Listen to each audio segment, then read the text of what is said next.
It's 10 a.m. on WKYT Midmorning, days after the death of Supreme Court Justice Antonin Scalia. The debate is underway this morning over whom President Obama should nominate to succeed him. The roads are improving after another round of snow blanketed the bluegrass. And we're looking across the region on Defender Radar Network. Just a messy forecast. We're going to get into that coming up.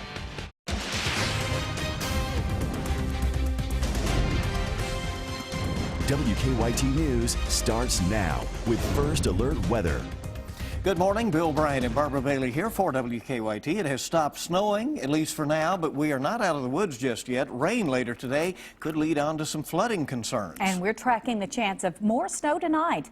That's why this is another WKYT First Alert Severe Weather Day.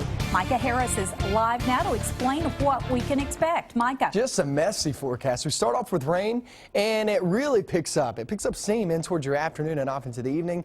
That's my most concerning time, is afternoon into the evening, because what is going to happen, we're going to see that overspread the region.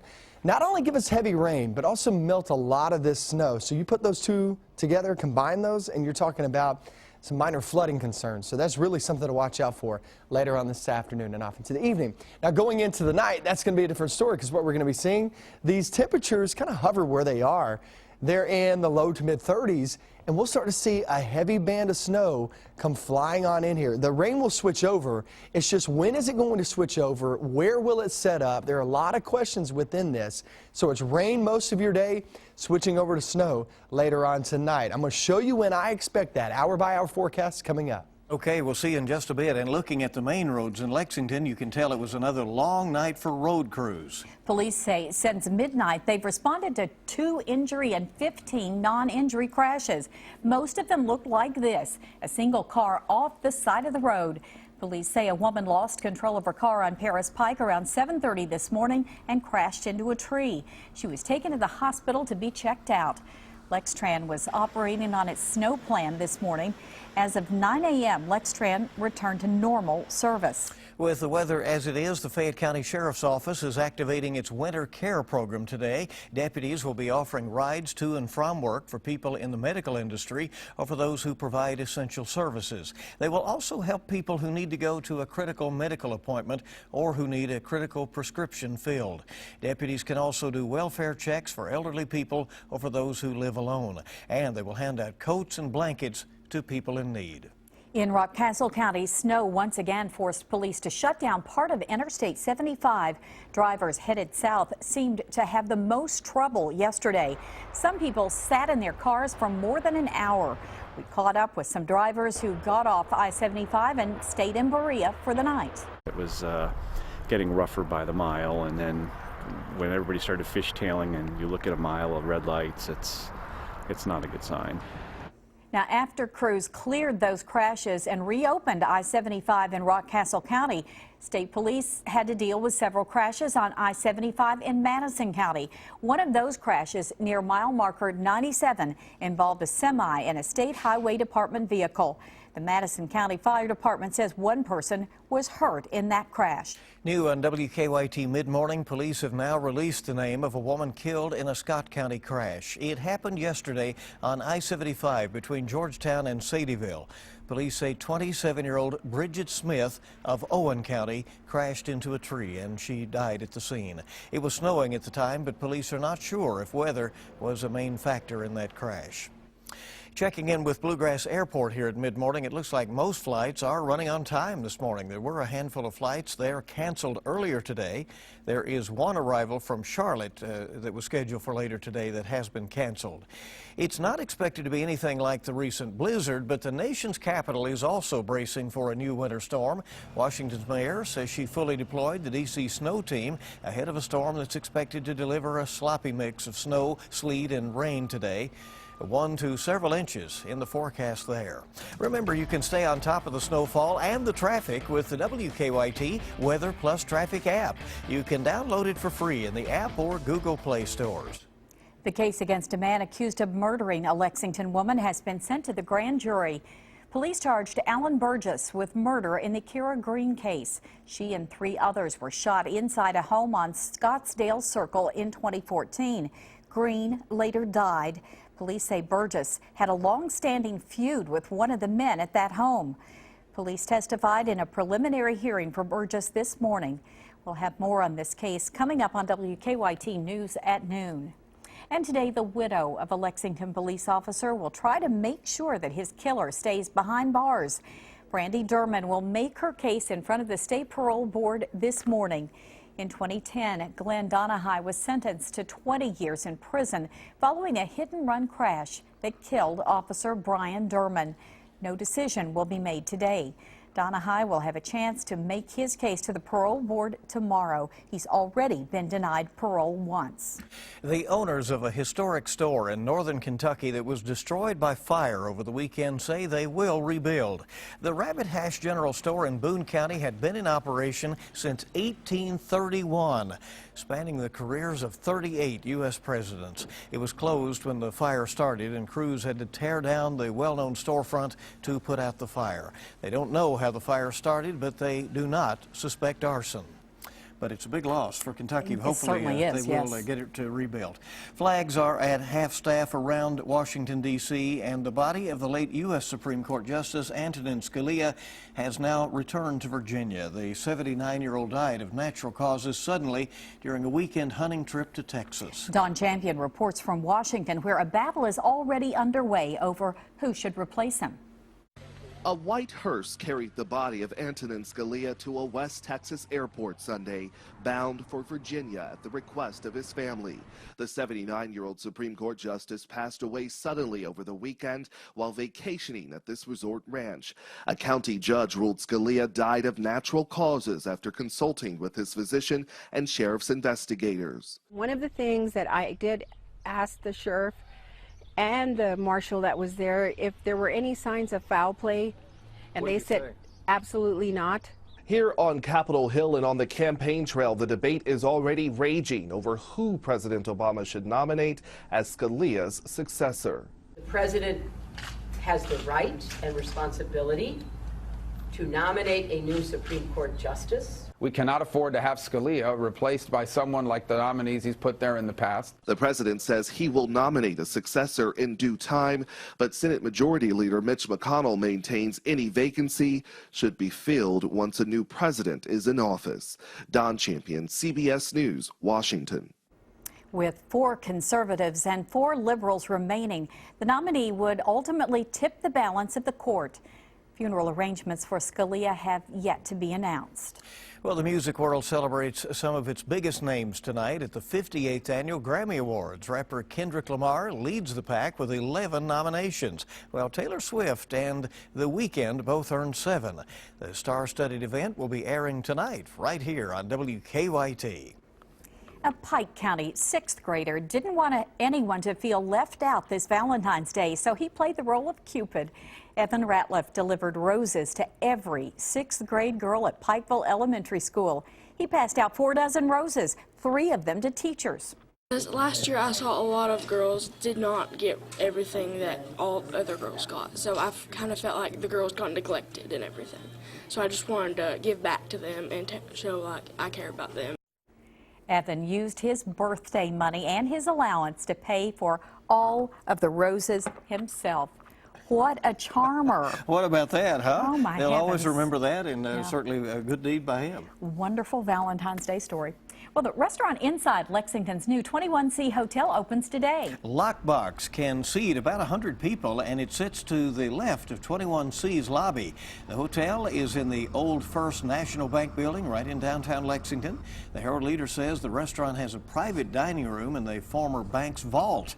Right now, Lockbox is only open for dinner. Breakfast and lunch options, though, will be added at some point. The 21C Hotel will be opening up next month, so it feels real when you can get in there and see that, right? A fun new option for people to check out. A lot of people have been peeping through the window, seeing them train and for get ready a while. to go. Yeah, Exactly. that's right. Yeah. Well, keep it right here this mid-morning. Forget playing dead or fetching a stick. One dog in Florida was born to boogie. And we're looking at a flood watch. Flooding potential is going to be the story during the daylight hours. Then we head off into the night. It's going to flip back over to winter. We're talking about a heavy band of snow. I'm going to get into those details coming up next. Just in case you haven't been out on the road early this morning, this is what the roads look like. Anywhere from northern Kentucky, looks pretty good. Moorhead heading down 64 and also heading down 64 back toward Louisville. I have not heard of any issues. Mountain Parkway, you can see it looks just fine there too. Southeastern Kentucky dealing with some rain and also some sleet mixed in too. That's what we're getting reports out of southeastern Kentucky. London 75, Lexington looks fine. E-Town down BG Parkway all the way to 65. I'm not seeing any issues right now, but remember that's going to change later on today as this rain's really increasing from the south, trying to interact with the mountainous regions. But you know what? That's where you're getting some of that wintry mix at this moment. That milder air is trying to filter in. Notice it's not mild, but milder, and that's why you're seeing the rain. It will become widespread later on this afternoon and off into the evening. It's 37 right now in Monticello. It's 36 in Richmond. When I woke up this morning, we were at 28 degrees in Lexington, and it actually got warmer before the sun even came up. And that's when you know you're getting the winds out of the south and southwest. Look at this become widespread through the day. Here's noontime, still down in the southeast, still south of I-64. If you're trying to get out and knock out some plans and you're sitting here in the central and northern zones, go right now and toward maybe 1, 2 p.m. That's your best bet to not run into this rain, because once we get toward 2 to about 4, that's when it starts to slide into the I-64 corridor. That goes for you in Mount Sterling. Also Winchester, Moorhead, and back toward Frankfort right around 4 p.m., 5 p.m., and then it becomes really widespread, especially south. If you go from Lexington southbound back toward the east, look at that rain. And that sets up right in that area where we're going to be seeing that flood watch issued by the National Weather Service out of Jackson.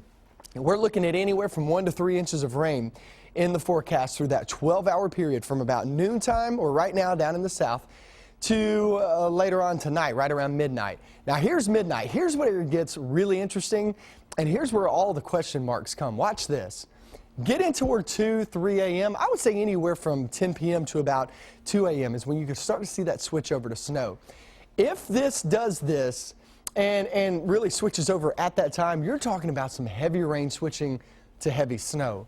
This is a heavy band, and look how much of a headache that is. You have the rain, piece of rain, and in the middle of it, yeah, you had some snow. And then it rolls through during the overnight into the morning hours there in eastern Kentucky. So we're still looking at a break, about a 12-hour break, and then you know what? Here comes another system. It's going to be rolling through tomorrow. So here's what we're expecting overnight and into tomorrow. First off, we get the flooding rains. Then we're talking about this. And it all depends on that track.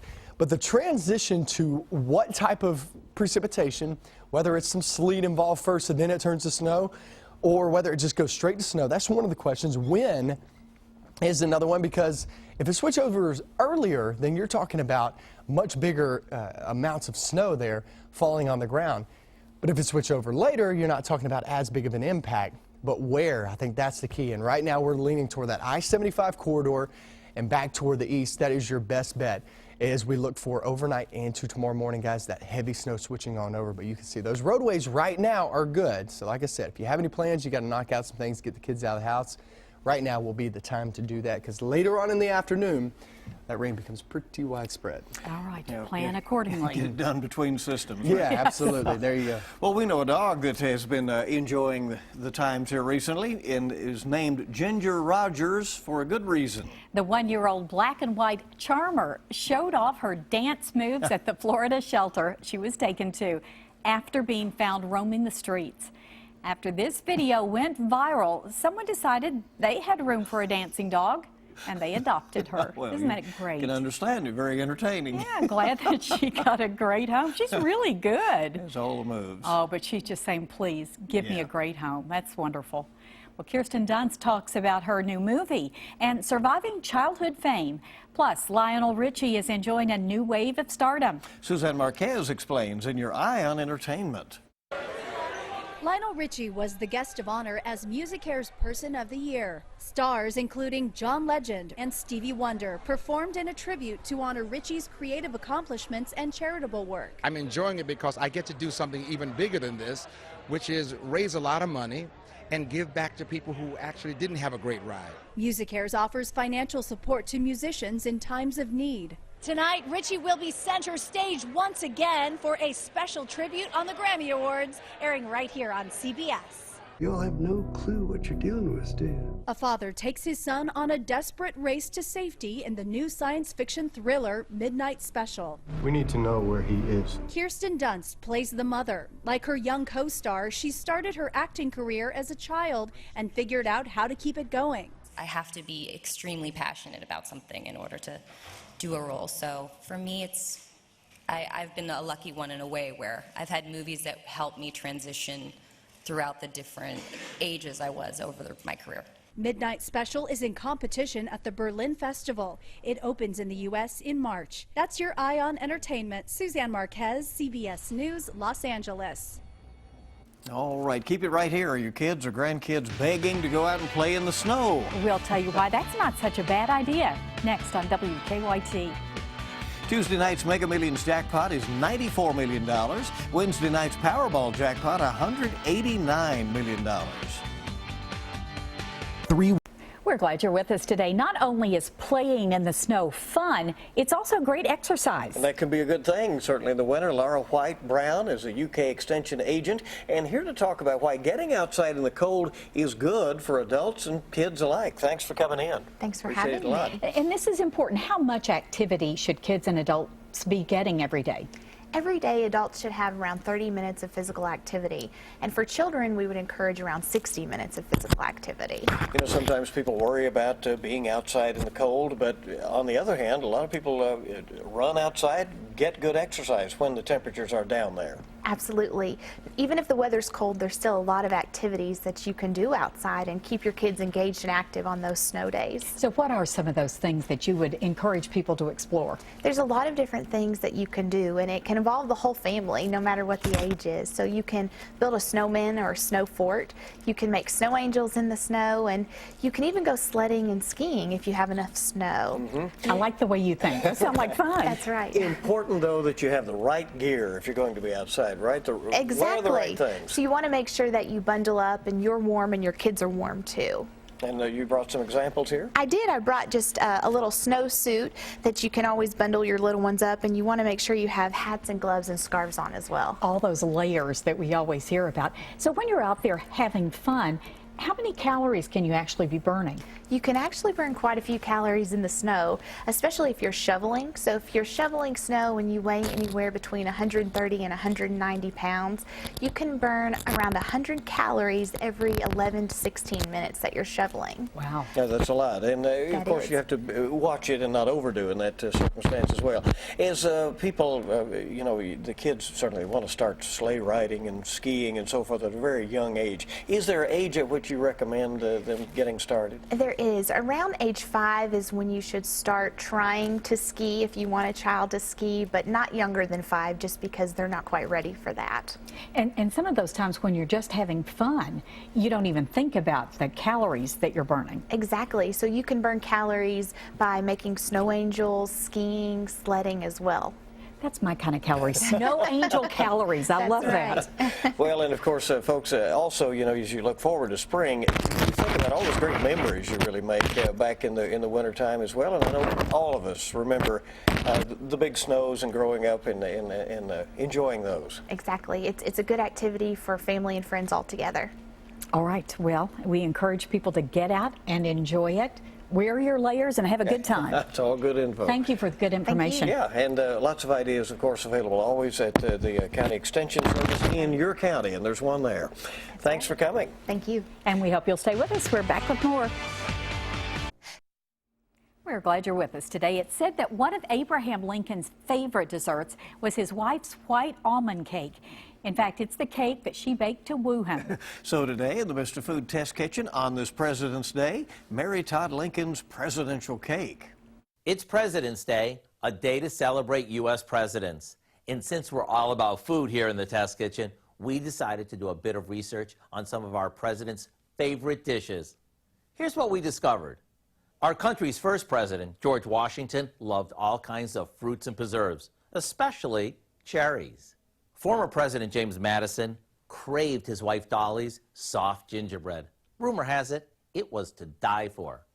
Those who had a chance to dine with FDR knew that he loved cream chip beef, as well as, believe it or not, donuts.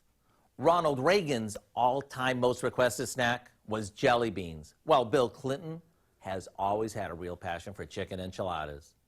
So after all that searching around, the one recipe that really stood out was President Lincoln's favorite dessert, created by his wife, Mary Todd Lincoln. It's been called her seduction cake, since she used it as a way to make Abe fall in love with her while they were courting. It's simply a from-scratch cake loaded with ground almonds and finished with a basic white icing. To get the recipe, just go to MrFood.com and search Mary Todd Lincoln's presidential cake, so you can have one of Abe's most desired desserts as soon as tonight. I'm Howard in the Mr. Food Test Kitchen, wishing you a President's Day filled with lots of, ooh, it's so good. That's a nice thing to do. That'd be, fix that right up for President's Day. Why not? All right, here's what we're talking about with the weather. Mostly rain for today. That will give a flooding concern later on this afternoon off into the evening. Overnight, guys, obviously everybody wants to know about the snow. When's it going to transition over? How much are we expecting? We're going to go into that at noon. Okay. All right, we'll be here. We'll be all back. the latest news at noon, and we'll see you then.